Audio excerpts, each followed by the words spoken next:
India दुनिया की fastest growing economy है, पर फिर भी लाखों यूथ जॉब के लिए स्ट्रगल कर रहे हैं। आखिर प्रॉब्लम क्या है? जॉब्स कम है या सिस्टम फेल है? चलिए सबसे पहले फैक्ट से शुरू करते हैं। गवर्नमेंट के सर्वे, पेरियोडिक लेबर फोर्स सर्वे के हिसाब से इंडिया का अनएम्प्लॉयमेंट रेट लगभग 5% के आसपास है। मतलब अगर 100 लोग हैं तो उसमें से 5 लोग ऑफिशियली जॉबलेस हैं। सुनने में लगता है सिचुएशन कंट्रोल में है, पर असली सच यहाँ छुपा हुआ है। इंडिया में अगर कोई आदमी वीक में सिर्फ 1 घंटे भी काम करे, उसे एम्प्लॉयड काउंट कर लिया जाता है, चाहे वो काम टेम्परेरी हो, लो पेइंग हो या उसकी क्वालिफिकेशन से मैच ही ना करता हो। मतलब डेटा के हिसाब से जॉब है, पर रियलिटी में स्टेबल करियर नहीं है। इसी को समझने के लिए एक एग्जाम्पल लो। एक स्टूडेंट ने इंजीनियरिंग की डिग्री ली, 4 साल से पढ़ाई की, फैमिली ने पैसा लगाया, सपने देखा, पर आज वो डिलीवरी बॉय का काम कर रहा है।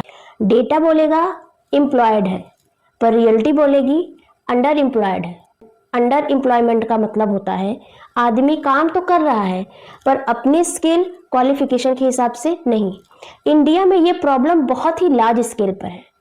अब बात करते हैं यूथ की, क्योंकि सबसे ज्यादा इम्पैक्ट उन पर पड़ता है। 15 से 29 साल के यूथ में अनएम्प्लॉयमेंट 10% से ज्यादा है। ये ऑफिशियल ट्रेंड है। अब एक इम्पॉर्टेंट रियलिटी समझो। गांव में अनएम्प्लॉयमेंट उतना विजिबल नहीं होता, पर हिडन फॉर्म में होता है। मान लो 5 लोग खेत में काम कर रहे हैं, पर असल में वो 2 लोग भी काम कर सकते हैं। बाकी 3 लोग बस काम में लगे दिखते हैं, पर उनकी प्रोडक्टिविटी ऑलमोस्ट 0 होती है। मतलब काम दिख रहा है, पर एक्चुअल में इकोनॉमी को उतना बेनिफिट नहीं मिल रहा। इसी वजह से इंडिया का अनएम्प्लॉयमेंट डेटा कभी कभी मिसलीडिंग लगता है। अब बात करते हैं एक और शॉकिंग कॉन्सेप्ट की, जॉबलेस ग्रोथ। इंडिया की जीडीपी फास्ट ग्रो कर रही है, रोड्स बन रहे हैं, इंडस्ट्रीज आ रही हैं, डिजिटल सिस्टम बढ़ रहा है, पर जॉब्स उतनी स्पीड से क्रिएट नहीं हो रही है। उसका मेन रीजन है ऑटोमेशन और टेक्नोलॉजी। आज मशीन्स और एआई ज्यादा काम कर रही है। कंपनीज को पहले से कम एम्प्लॉयज चाहिए, मतलब ग्रोथ हो रही है, पर एम्प्लॉयमेंट नहीं बढ़ रहा। अब बात करते हैं स्टूडेंट्स और एग्जाम सिस्टम की। जो लोग गवर्नमेंट जॉब की प्रिपरेशन कर रहे हैं, उनका स्ट्रगल और टफ है। पेपर लीक, एग्जाम कैंसिल या डिले, ये सब कॉमन हो गया है।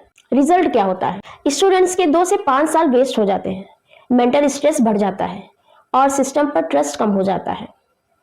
ये भी अनएम्प्लॉयमेंट क्राइसिस का ही हिडन और सीरियस पार्ट है।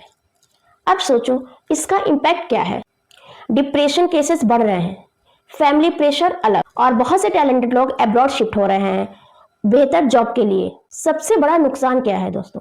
इंडिया का टैलेंट वेस्ट हो रहा है। तो प्रॉब्लम सिर्फ जॉब की कमी नहीं है, प्रॉब्लम मिसमैच की है, स्किल और अपॉर्चुनिटी के बीच के गैप की है, और एक सिस्टम की जो नंबर्स को तो दिखाता है, पर ग्राउंड रियलिटी को पूरा रिफ्लेक्ट नहीं करता।